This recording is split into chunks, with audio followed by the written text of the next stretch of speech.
Hello दोस्तों, good morning. Myself Rahul from Lucknow. Welcome to my YouTube channel. दोस्तों, आप सब कैसे हैं? दोस्तों, अगर आप मेरे चैनल पे नए हैं तो रेड बटन दबा के चैनल सब्सक्राइब कर लीजिए, बेल आइकन दबा के नोटिफिकेशन ऑन कर लीजिए, ताकि जो भी वीडियो मैं अपडेट करूँ उसका नोटिफिकेशन आपको हर दिन मिल सके और हर दिन कुछ न कुछ आप नया सीख सकें। मेरे साथ मेरी स्टूडेंट है, मैं उनका नाम जान लेता हूँ, क्या नाम है और कौन सा डे और कहाँ से आए हैं और किस एरिया में कार चला रहे हैं और कौन से गियर में चला रहे हैं। Hello brother, good morning. क्या नाम है आपका? ओके, और कहाँ से आए हैं आप ड्राइविंग सीखने? मैं ऋषिकेश से आया हूँ। ओके, कौन सा डे आज आपको लर्न करने का? मेरा 7 डेज क्लासेस का सेकंड डे है। और कौन से गियर में अभी आप कार चला रहे हैं? इस टाइम पे फोर्थ गियर में चला रहे हैं। और फोर्थ गियर की स्पीड क्या होती है, मिनिमम मैक्सिमम? ये 40 to 60 होना चाहिए। 40 to 60 होना चाहिए। करीब 45 के आसपास है। 45, वेरी गुड। तो क्या लग रहा है सेकंड डे के हिसाब से आपको? काफी इम्प्रूवमेंट है अभी देखते हैं। क्योंकि कल तो आपने फर्स्ट और सेकंड गियर में कार चलाई और आज सीधा फोर्थ गियर में पहुंच गए। तेज चलाना कोई कमाल नहीं होता है। जितना ज्यादा हम स्लो चलते हैं उतना हमें ज्यादा सीखने को मिलता है। बट ये रोड ऐसा है कि यहाँ पे आप फर्स्ट और सेकंड गियर में नहीं चल सकते हो। यहाँ पे अगर आप फर्स्ट और सेकंड गियर में चलोगे तो पीछे वाले लोग डिस्टर्ब हो जाएंगे। तो यहाँ पे आपको मिनिमम 40 की स्पीड में ही चलना पड़ेगा। आपने अपनी गाड़ी लेफ्ट वाली लाइन में, क्योंकि डिवाइडर रोड है, डिवाइडर रोड में सामने से कोई खतरा नहीं होता है, हमेशा पीछे से खतरा होता है। तो हमें अपनी गाड़ी एक लाइन में रखना है, जो कि आपने लेफ्ट वाली लाइन में रखा है। अब क्या है, लेफ्ट वाली लाइन में जिसको भी जाना है वो राइट से चला जाएगा बिना आपको डिस्टर्ब करे। कोई डिस्टर्ब भी नहीं करेगा, क्योंकि गाड़ी आपने एक अपनी लाइन में रखी है, तो वो पीछे वालों को कोई लेना देना आपसे नहीं है। बस वो आपको एक बार हॉर्न देगा, जैसे कि अभी देखो एंडेवर, उसने एक बार आपको हॉर्न दिया और राइट से निकल गया। अगर आप ये गाड़ी राइट में चला रहे होते तो वो आपको लेफ्ट से ओवरटेक नहीं करता, वो राइट से ही करता ओवरटेक, आपको हॉर्न दे के अलर्ट करता। राइट वाली लाइन होती है मोस्टली ओवरटेक करने के लिए। अभी आपने देखा इनोवा क्रिस्टा को उसने ओवरटेक किया, वापस लेफ्ट वाली लाइन में आ गया। अगर हमको चलना है तो हम लेफ्ट वाली लाइन में चलेंगे, सिर्फ राइट वाली लाइन में ओवरटेक करना होता है। मोस्टली लोग क्या करते हैं, स्लो। अब जैसे क्रेटा वाला देखो जा रहा है, वो राइट वाली लाइन में है, इनोवा वाले ने क्या किया, तुरंत ओवरटेक करके वो लेफ्ट वाली लाइन में आ गया, हालांकि वो उससे फास्ट जा रहा है। लेफ्ट वाली लाइन में हमें चलना होता है। जब हम ओवरटेक करते हैं उस टाइम हम राइट वाली लाइन से ओवरटेक करते हैं। ये चीज़ हमेशा ध्यान रखिएगा। अगर इस चीज़ को आप अपनाते हैं तो कभी भी एक्सीडेंट नहीं होगा, क्योंकि जो भी ओवरटेक करेगा वो राइट से, जो पीछे से बहुत तेजी से आ रहा होगा ना, वो राइट वाली लाइन में आ रहा होगा ओवरटेक करने के टाइम। तो जब आप राइट वाली लाइन में स्लो चलोगे तो पीछे से हिट कर देगा। तो आप अपनी लेफ्ट वाली लाइन में जब भी किसी गाड़ी को ओवरटेक करें उसके बाद अपनी लेफ्ट वाली लाइन में आ जाएं, ताकि जिसको भी जाना है वो राइट वाली लाइन हमेशा फ्री छोड़ देना है, तो दिक्कत नहीं होगी। अभी चलने दीजिए, रास्ता क्लियर है। तो आप तीसरे की जगह आप स्पीड डाउन कर सकते हैं ना। आप अगर फोर्थ गियर में, आपको क्या तीसरे गियर में आप स्पीड कम करना चाहते हैं तो आप 30 तक फोर्थ गियर को मेंटेन कर सकते हैं। 30 की स्पीड तक भी आपकी गाड़ी तीसरे गियर में चल सकती है। जो चौथा गियर है, तो अगर आपकी स्पीड 30 की आ जाएगी तो गाड़ी बंद नहीं होगी, रुकेगी नहीं।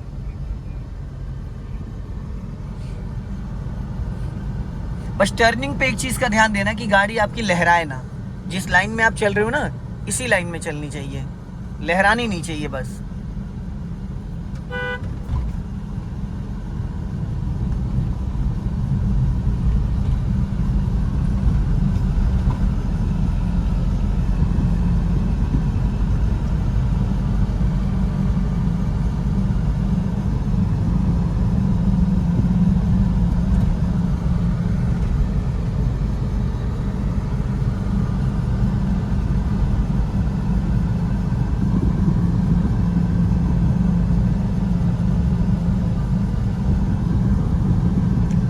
अब देखो, जिस स्पीड में आप अभी चल रहे हो, ये स्पीड ऐसी है कि आप एट ए टाइम कभी भी गाड़ी को कंट्रोल कर सकते हो।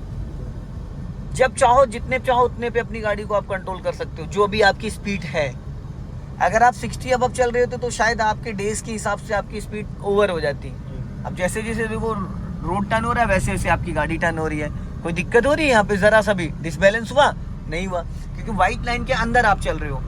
ये जो दो लाइनें हैं, दो लाइनों का मतलब यही है कि आप अपनी गाड़ी को अगर 30-40 की स्पीड में चलाना चाह रहे हो तो आप अपनी गाड़ी को लेफ्ट वाली लाइन में डालो।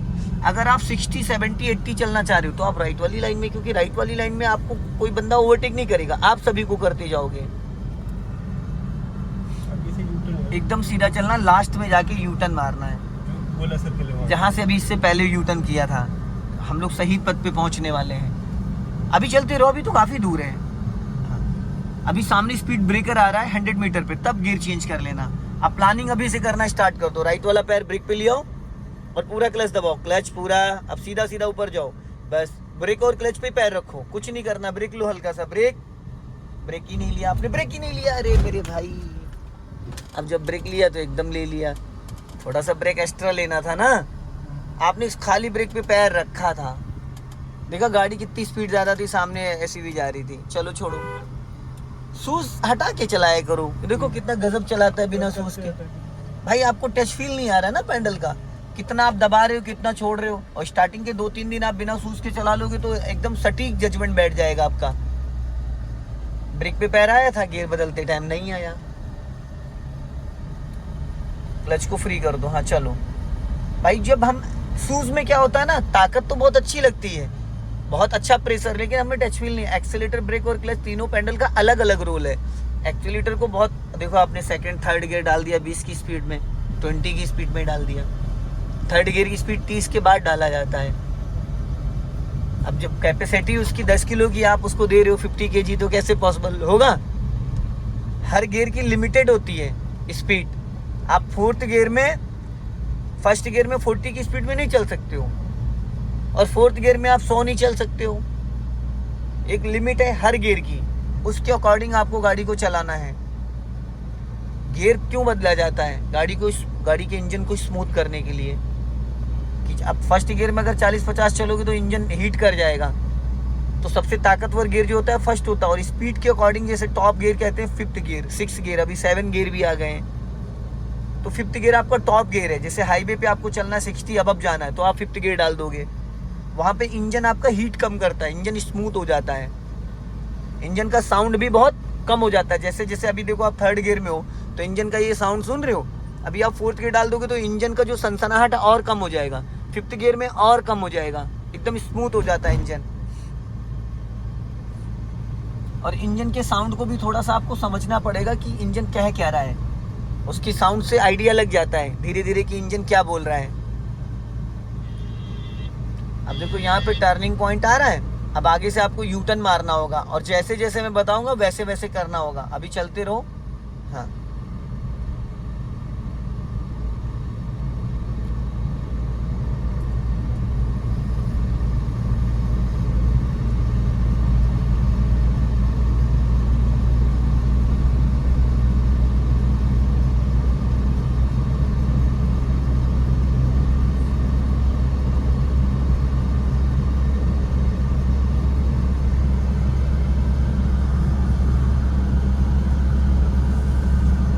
अब 200 मीटर 300 मीटर पे जाके ना फिर शहीद पथ वाला रोड आ रहा है,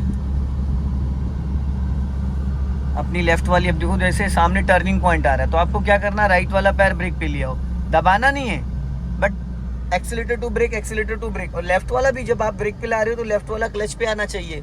कहीं गलती से आपने ब्रेक दबा दिया तो इंजन ही बुझ जाएगा। जब तक आप क्लच पे पैर लेके जाओगे तब तक क्लच पे पैर कब होना चाहिए, इमरजेंसी आने से पहले आपका पैर आ जाना चाहिए। दबाना ना दबाना एक अलग मैटर है, पर पैर होना जरूरी होता है, ये ध्यान रखना। अब यहाँ पे आपको देना है राइट का सिग्नल, हाँ, और राइट वाला पैर ब्रेक पे लाओ, लेफ्ट वाला अभी कुछ नहीं करना, अभी चलते रहो, मैं बताऊंगा। पैसा ढंग से लाओ, क्लच पे पैर ढंग से लाओ, तरीके से। हाँ, अब गियर डाउन करो, क्लच दबाओ, सेकंड गियर करो। हाँ, अभी क्लच नहीं छोड़ना है। भाई क्यों ले गए एक्सीलेटर पे पैर आप?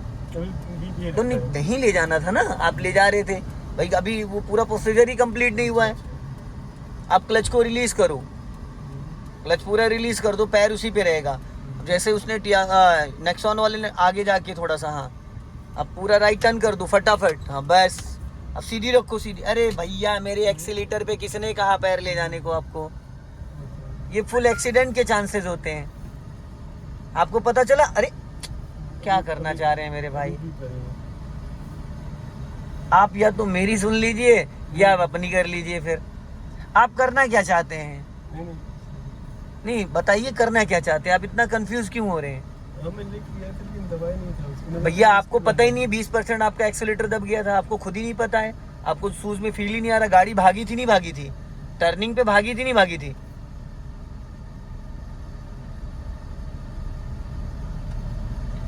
आपके पैर का इतना वेट है कि वो 20% दब गया था।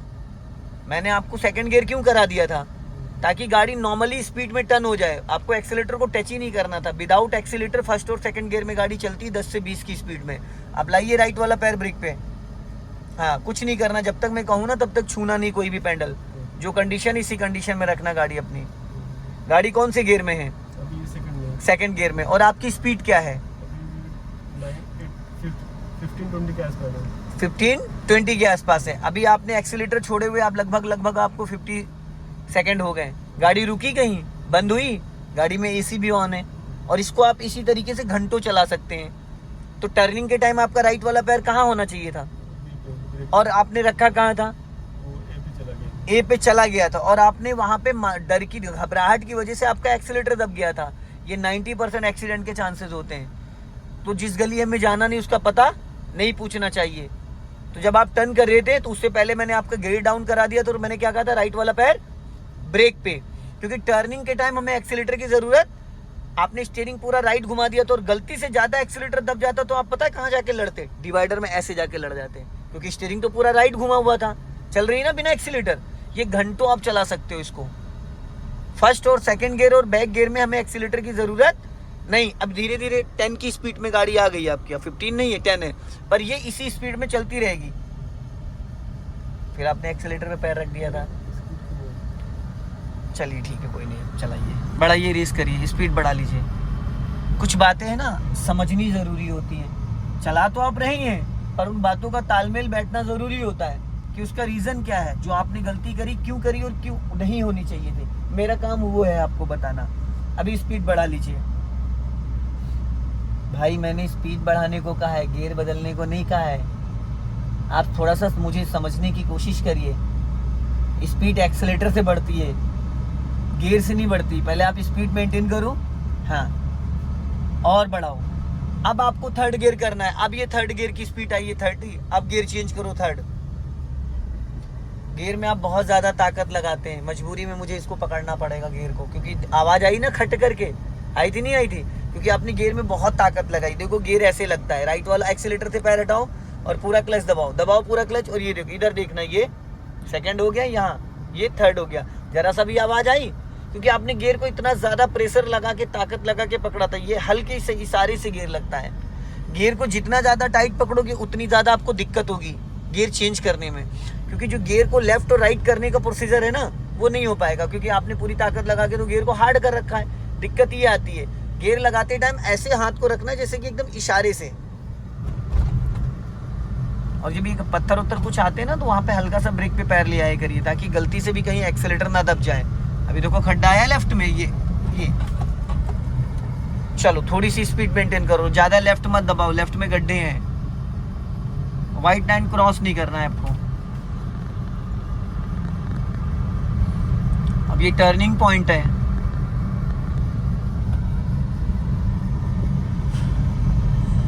आपका जो लेफ्ट वाला पैर है वैसे तो थर्ड फोर्थ फिफ्थ गियर में पैर साइड में होना चाहिए, लेकिन अभी आप लर्नर है, अभी सेकंड डे है आपको, तो अभी आपका इतना अच्छा कॉन्फिडेंस क्लच पे नहीं है। जब आप क्लच पे पैर रखते हो तो प्रॉपर आपका पैर क्लच के पैर के बीच में नहीं आता है वो पैडल, तो इसलिए आप अभी क्लच पे पैर रख के टच फील कर सकते हो बीच बीच में। क्लच पे पैर रखना, क्लच से फिर हटाना, फिर रखना, ये चीज़ आपको जैसे एक्सीलेटर टू ब्रेक की प्रैक्टिस करते हैं ऐसे इसकी भी आप कर सकते हो। जैसे आप बार बार अभी क्लच वाला पैर हटा ले रहे हो तो हटाने के लिए ठीक है, लेकिन उसके लिए तो आपको आइडिया भी होना चाहिए। अब जैसे आपने उसको ओवरटेक किया ना, ओवरटेक करने के बाद आपने इस वाले मिरर को रिकॉल किया था? नहीं किया, किया था? अब थोड़ा ब्रेक दबा लेना, हल्का ब्रेक लो, और लो ब्रेक, और लो। नहीं दबा ब्रेक, दबा ही नहीं, ब्रेक लगा ही नहीं था। ऐसे लिया जाता ब्रेक, ये देखो लिया मैंने, ये लिया, ये गाड़ी डाउन हुई।